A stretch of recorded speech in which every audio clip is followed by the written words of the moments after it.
African government officials will be travelling to the cyclone-hit countries. Tropical Cyclone Idai ripped through Mozambique, Malawi and Zimbabwe, leaving hundreds of people dead and thousands displaced. International Relations Minister Lindiwe Sisulu will be visiting the affected countries. ENCA's Kalihle Kumalo is with the minister in Pretoria now. Kaya, just give us a few more details of these trips.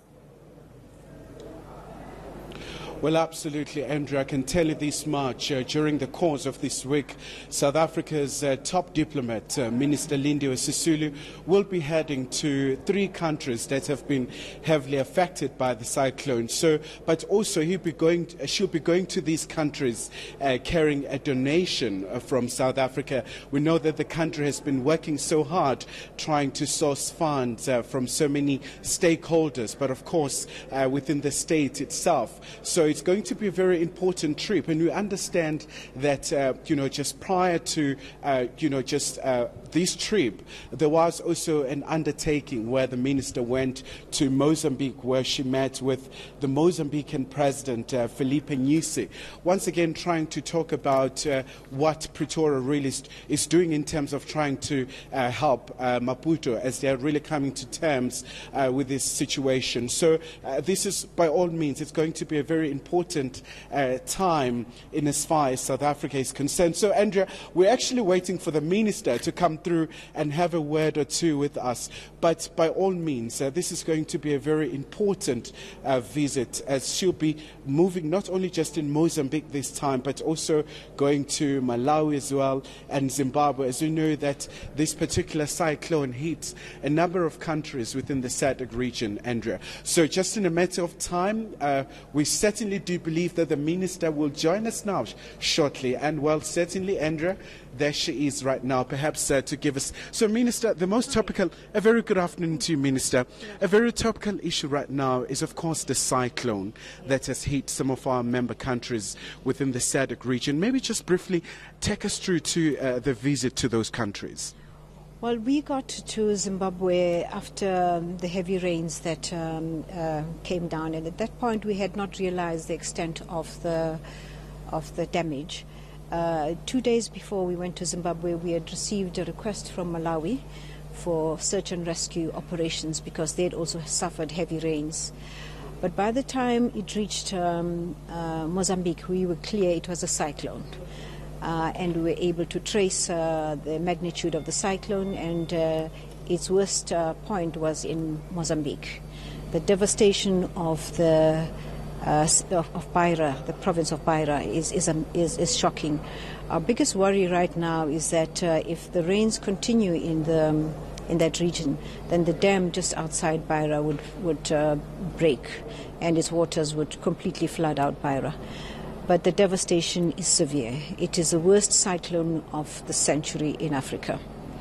And it caught us completely unaware, and we were not in a state of preparedness for it.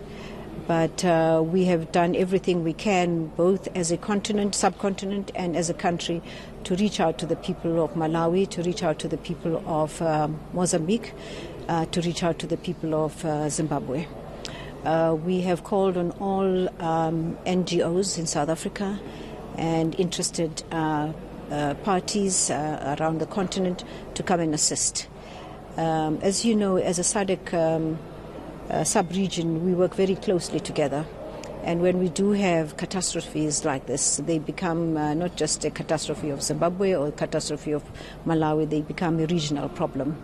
And so we have been out there. From the government side, we have put out the President has sent out the Air Force, and it has been very active out there. I met with them when I went down to Mozambique. From the NGO sector, we have mobilized Gift of the Givers, which works very closely with ourselves. We've mobilized Red Cross, and we've put out a call to everybody who is able to provide whatever need might be needed in getting over this to come forward. And we've had a pleasant surprise from the support that we've received. We've also received from Naspers newspapers a R1 million donation, which we will turn over to one of the NGOs to work out what it is that is most necessary and provide it. But right now it seems like the cyclone is turning down. And our biggest problem is the finding of the bodies and the devastation that is going to cause to the families affected. And the second worst matter that is likely to confront us now is the feeding of the people. Because with the floods, it's not been, some areas have not been possible. It's not been possible for anybody to go there and provide them with the necessary food.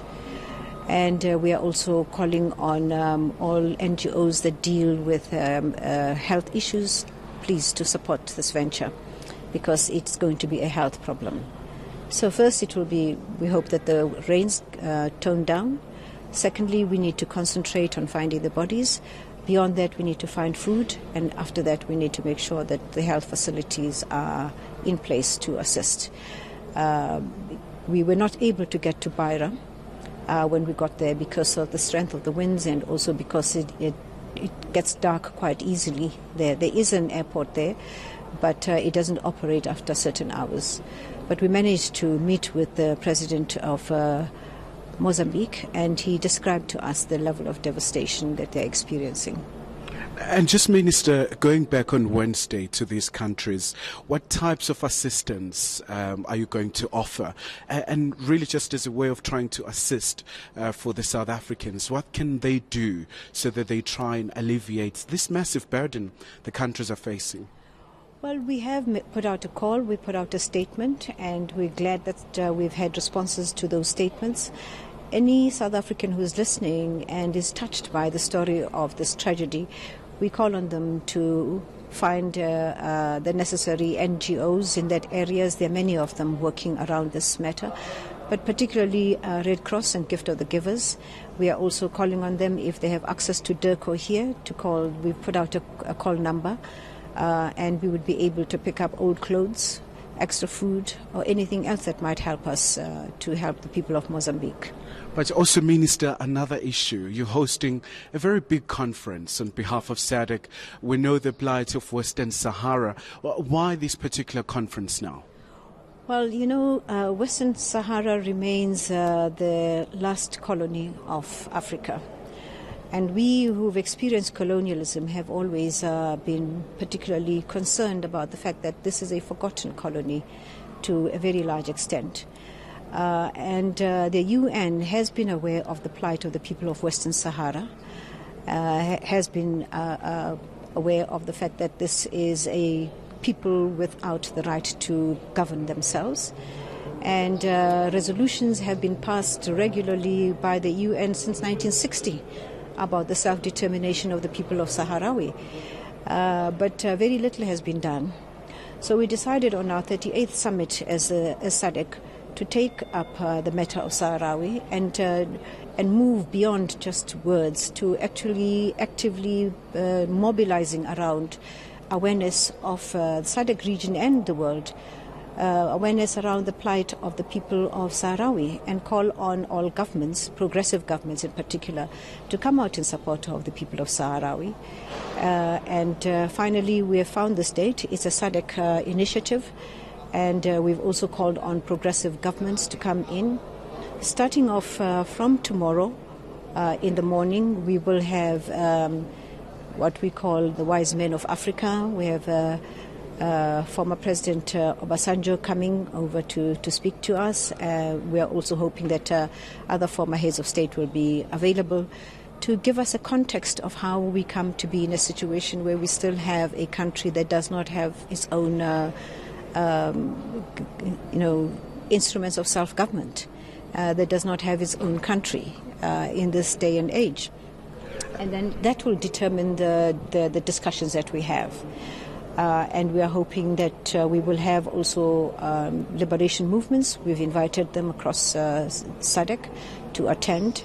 And we're extremely excited about the people who have responded to say that they are coming to the conference.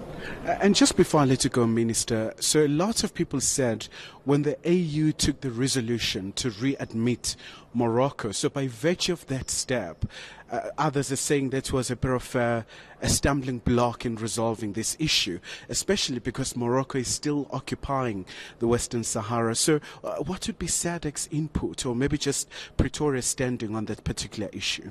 Well, we have no standing right now around the fact that Morocco is now a member of the AU. That's a de facto matter, and whatever our views are now completely irrelevant. However, our support of the Sahrawi people and the demand for their independence is very firmly entrenched in our resolutions. As an organization, as a government, we will not be swayed from that. And we are determined, as moving from this conference, to make sure that the rest of humankind that has any conscience will understand that they cannot now, in this day and age, be a people under some colonial rule. It is not right.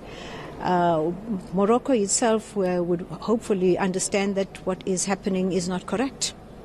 And will come to the table and will find a way in which we can, all of us as Africans, ensure that finally the people of Sahrawi are given their right to self-determination. That is an inalienable right for any country, for any people. And I would imagine, Minister, it's a very key responsibility for you because you're part of the UN non-permanent position currently within the United Nations Security Council. So this is part of trying to ensure that there is peace right in Sahara as well. Well, not only it did not start with us being at the United Nations Security Council. What is burdensome for us is that there are hundreds of resolutions passed by the United Nations around the self-determination of the people of Sahrawi, and nothing has happened. And this time we are wanting to be sure that we actually do get something going. Our role in the United Nations Security Council is to make sure that we actually continue to hammer at this until something is done. But right now we are dealing with the continent. Right now we're dealing with SADC. And tomorrow you will see all those progressive people in the region coming to this building, and you'll be able to discuss with them or interview them about their views. And all of them are coming here to support Polisario and the people of Sahrawi. And Minister, just on the lighter note, really to catch you off guard, Bafana is playing with Libya tonight. that must be such an incredible battle. Well, I wish Bafana luck. But at the same time, I think poor Libya depends. I mean, it depends where they're playing. But I think that it would give them some kind of relief if they wanted something. They've had their fair share of ill fortune, and right now I wish them well. And Bafana, it's a tough one. It's a tough one. It's a tough one for me right now. I hope Bafana plays fairly and allows Libya to have some kind of victory in their lifetime. There are people who are going through a great deal of problems, and we are hoping that in our position at the United Nations Security Council, we will find a resolution to the problems that are experienced by the people of Libya. But good luck to both of them. Right. Thank you so much indeed, Minister. So that's the International Relations and Cooperation Minister, Lindiwe Sisulu, really giving us a very comprehensive interview, given the fact that the department is dealing with a number of issues, from what has happened in Mozambique and Malawi and Zimbabwe with Cyclone Idai, really wreaking havoc, to the issue of the conference that's going to be big tomorrow. That's a Western Sahara conference by the SADC region. And of course, on the lighter note, wishing both teams, Bafana and Libya. So it's going to be a very epic battle to see who will really emerge victorious. So back to you, Andrea. That's our reporter Khayelihle Khumalo there talking to the International Relations Minister.